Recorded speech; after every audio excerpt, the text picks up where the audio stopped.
पहले आप सबको जय श्री कृष्णा। आज जिस टॉपिक पे बात करी जा रही है वो है तंत्र बाधा से रिलेटेड।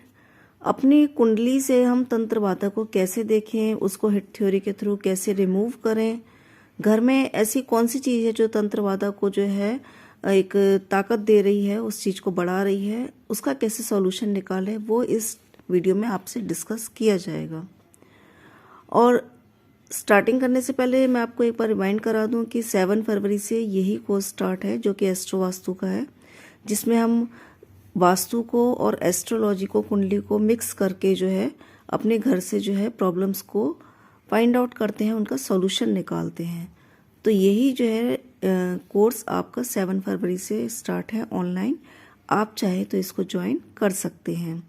ज़्यादा जानकारी के लिए आपके पास व्हाट्सएप नंबर आ रहा है स्क्रीन पे, आप इस पर बात कर सकते हैं। ठीक है, तो मेन टॉपिक पे आते हैं। जैसे मैंने अभी आपसे कहा कि तंत्र बाधा, अगर हम वास्तु के ऊपर जाएं, तो अगर महावास्तु के ऊपर जाएं, क्योंकि हमारा महावास्तु से रिलेशन है, महावास्तु के ऊपर जाएं तो महावास्तु में अगर आपकी फायर एलिमेंट के साइड में कोई भी सेफ्टी टैंक वगैरह होता है, कोई भी राहु की एक्टिविटी होती है, तो वो ऑटोमेटिक आपके घर में तंत्र बाधा का इंडिकेशन देती है। आपको ऐसा रियलाइज होता रहता है कि आपके ऊपर किसी ने कुछ तंत्र बाधा कर दिया है, या फिर कोई ऊपरी हवा का जिसे असर कहते हैं वो रहता है।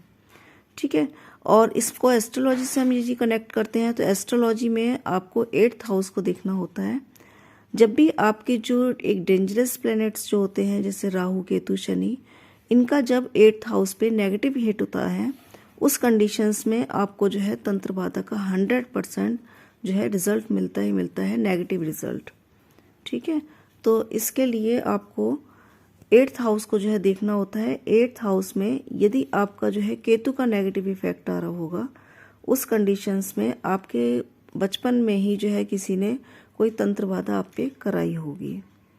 ठीक है, और यदि आपका राहु का नेगेटिव हिट आया होगा 8th हाउस पे, हिटिंग प्रोसेस क्या है, जैसे मैंने आपसे कहा कि वो जो है आपको 45 और 90 और 180 डिग्री का हिट देखना होता है, जो कि हम कोर्स में सिखाते हैं।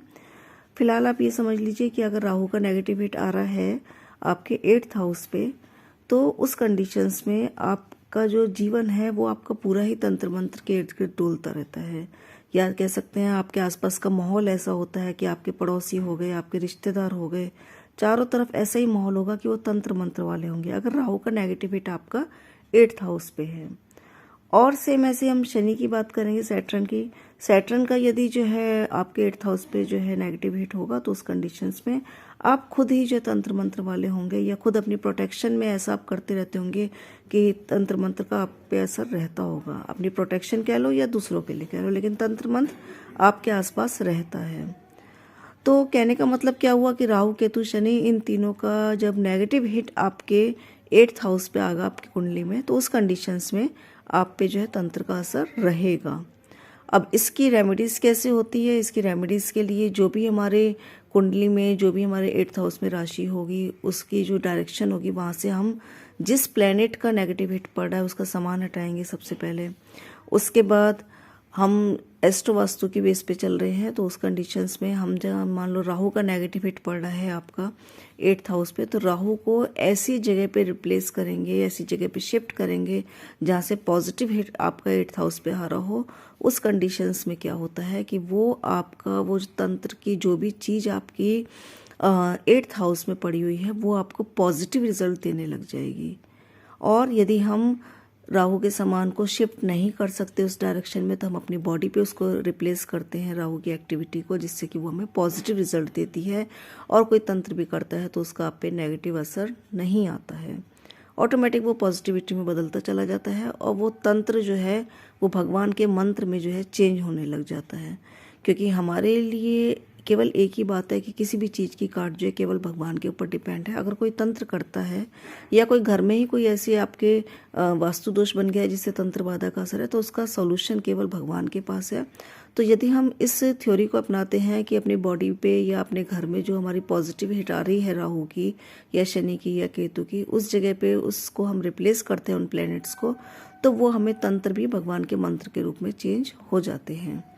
तो ये सारी थ्योरी जो भी मैंने आपको समझाई है, छोटी सी थ्योरी है, ये थ्योरी आप यदि समझ सकते हैं, इस चीज़ को जो मैंने आपको समझाया है, तो आप इसे अप्लाई करिए। और यदि नहीं समझ में आ रहा तो हवा में तीर ना चलाएं, इस कोर्स को कर लीजिए जो कि 7 फरवरी से भी स्टार्ट है, अभी नेक्स्ट मंथ में स्टार्ट है। आप चाहे तो इसको ज्वाइन करके छोटी छोटी इन चीज़ों को अपनी लाइफ में यूज़ करके अपने जीवन को खुशहाल भरा बना सकते हैं।